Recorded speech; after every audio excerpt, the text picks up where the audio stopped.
Update কি আছে? নিম্নচাপ তো অ্যাকচুয়ালি আমাদের এরিয়া থেকে অনেক সাউথে, নিম্নচাপটা যদি হয়ও আমাদের এরিয়া থেকে অনেক সাউথে আছে। তো নিম্নচাপের অবস্থা হচ্ছে এইটা, যে এই মুহূর্তে চক্রবাত ঘূর্ণাবর্ত আছে। একটা আপনার আছে ওয়েস্ট সেন্ট্রাল বে অফ বেঙ্গলে, আর একটা আছে আপনার সাউথ কোস্টাল মায়ানমারে, যেটা কালকে এতে ছিল না।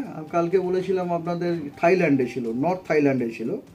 আজকে ওটা দেখা যাচ্ছে সাউথ কোস্টাল মায়ানমারে রয়েছে। আর দুটো চক্রবাত ঘূর্ণাবর্তী কিন্তু মানে সমুদ্রপৃষ্ঠ থেকে 5.8 কিলোমিটার পর্যন্ত বিস্তৃত আছে।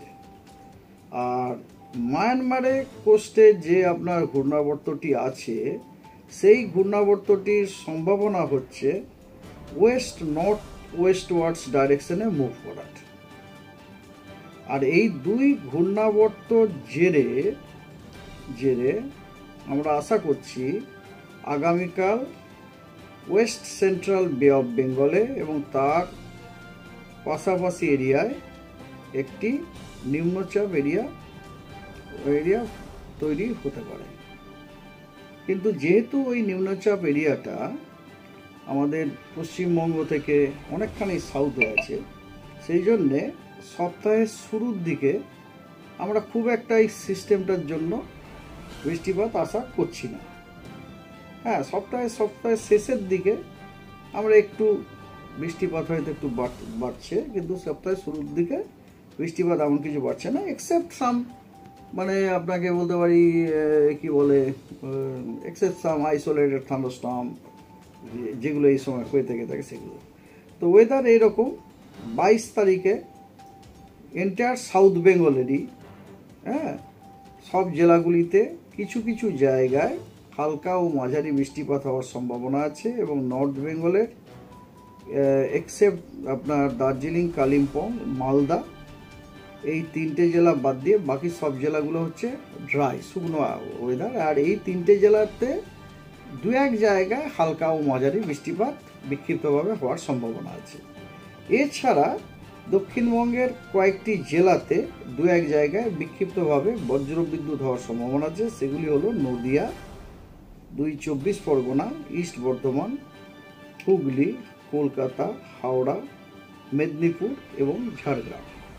এবং তার সাথে কয়েকটি জেলাতে আবার ঝোড়ো হাওয়ারও সম্ভাবনা আছে 30 থেকে 40 কিলোমিটার প্রতি ঘন্টা। সেগুলি হচ্ছে 2 মেদিনীপুর এবং 2 চব্বিশ পরগনা।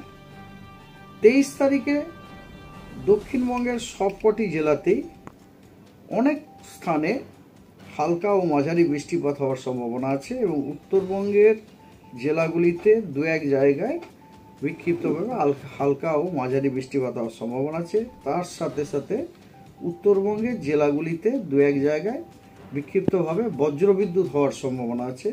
এবং দক্ষিণবঙ্গের কয়েকটি জেলা, সেগুলি হলো পুরুলিয়া, বাঁকুড়া, ঝাড়গ্রাম, 2 মেদিনীপুর, 2 চব্বিশ পরগনা এবং 2 বর্ধমান, এই জেলাগুলিতে 2-1 জায়গায় বিক্ষিপ্তভাবে বজ্রবিদ্যুৎ হওয়ার সম্ভাবনা আছে। 24 তারিখে দক্ষিণবঙ্গের সব জেলাগুলিতে অনেক স্থানে হালকা ও মাঝারি বৃষ্টিপাত হওয়ার সম্ভাবনা আছে, এবং উত্তরবঙ্গের জেলাগুলিতে কিছু স্থানে অথবা 2-1 জায়গাতে হালকা ও মাঝারি বৃষ্টিপাত হওয়ার সম্ভাবনা আছে।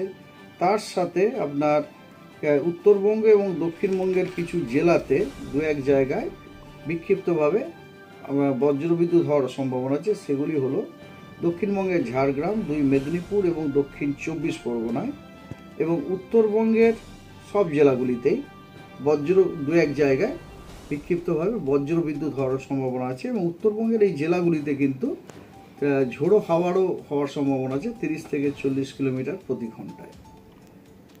25 তারিখে দক্ষিণবঙ্গের সব জেলাগুলিতে অধিকাংশ স্থানেই হালকা ও মাঝারি বৃষ্টিপাত হওয়ার সম্ভাবনা আছে, এবং উত্তরবঙ্গের সব জেলাগুলিতে বেশিরভাগ স্থানে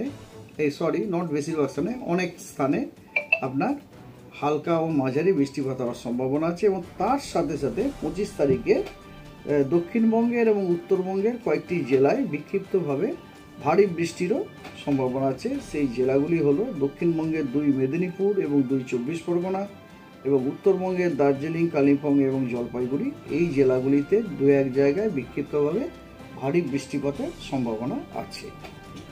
26 তারিখেও দক্ষিণবঙ্গের সব জেলাগুলিতে অধিকাংশ স্থানেই হালকা ও মাঝারি বৃষ্টিপাত হওয়ার সম্ভাবনা আছে এবং উত্তরবঙ্গের উত্তরের যে 5টি জেলা সেগুলিতেও অধিকাংশ স্থানে হালকা ও মাঝারি বৃষ্টিপাত হওয়ার সম্ভাবনা আছে এবং উত্তরবঙ্গের বাকি জেলাগুলিতে অনেক জায়গায় হালকা ও মাঝারি বৃষ্টিপাত হওয়ার সম্ভাবনা আছে।